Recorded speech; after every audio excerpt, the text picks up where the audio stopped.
Tell us about the stalking situation that's happening with you. What's going on there?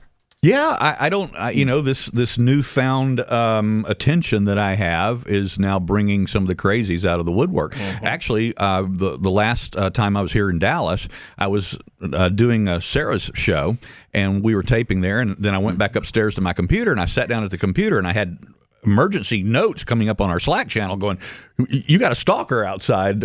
Security just scared him off. Well, this guy had flown in from Atlanta, and to here, when he got to the airport at DFW, he actually did a selfie video that he posted on X saying that he was going to come here and he was going to confront me and Beck because we were, part of the, this underground mafia that's trying to overthrow the government, trying to take down Trump. Oh, really? That's scary. Yeah, and people can be nuts. Yeah, and so then he posted another video the next day from Daily Plaza. So he specifically flew from Atlanta here to confront you. Yes. And he chronicled his little journey to get you. And then he was video live streaming from here in the parking lot, walking around the building. Oh, my gosh. With another sidekick of his that he had picked up here locally in Dallas. He picked up a sidekick in Dallas? Yeah. Okay. And so they're... Is this Batman that came to confront you? No, but they were milling in our parking lot. Right? Wow. See? Wow. See? This is all connected. And fortunately, one of our security guards went out and scared him off. Wow. And that's not the only one. I mean, I was sitting in a courthouse in D.C., and I was there covering the sentencing hearing of the Oath Keepers, actually, back in May.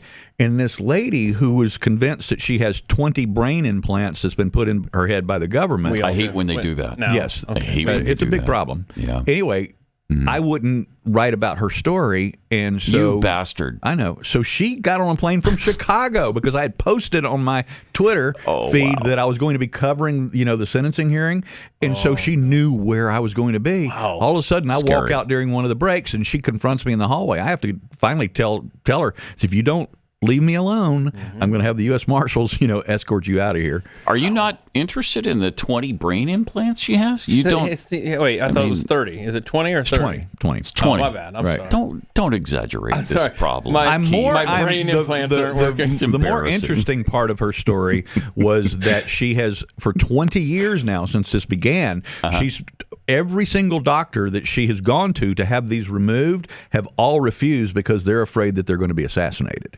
I don't blame him. Yeah. You start removing brain implants that the government put there, and you're going to be in trouble, right? Yeah. That's almost as bad as milling, but not quite. It's on the same level, I think. So she was so insistent that you cover her story. Yep. You had to call for help, right? You called the authorities. Yeah. Have her escorted out. She was actually getting loud and aggressive in the hallway at the courtroom, and I'm like, wow. No more.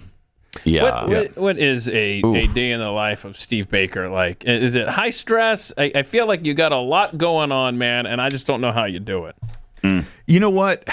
I have so much support. I have so many friends. My kids are great. I got to see them this weekend for the first time since Christmas and since my arrest, so that was great. It was a needed time for me and them to have together, and they support me. And the reality is that every morning I wake up, I have so many interesting things in my pile of stuff to do. I bet you do. That I'm excited to dive into it, I mean, just last week was probably the most significant time I've ever spent in D.C. I mean, I got to attend the Supreme Court hearing and sit in the press gallery at the Supreme Court. Never done that before. Is that over the J6 case? Yeah, that was over the 1512 C2 thing that they're going to be ruling on here very soon.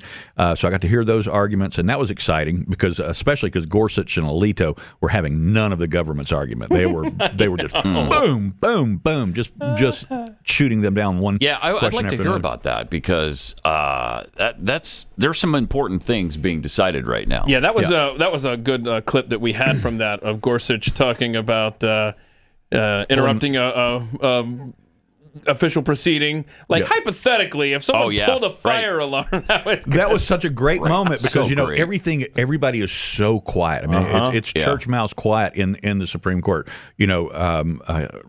room, and so when he said that, those of us in the press gallery, we were all kind of cutting eyes at each other, and eyebrows were going up. It's like he landed one there because everybody knew what he was talking about. Does that seem like it's going to end up the right way? I think so. The impression I have, in fact, I have a story coming up about that here in a day or two. I just submitted it yesterday. But the impression I have is that at the very least, it's probably going to be a 6-3 ruling in the favor of Fisher, the defendant, or the guy that brought the case to the Supreme Court, and that will affect over 350 January 6 cases already.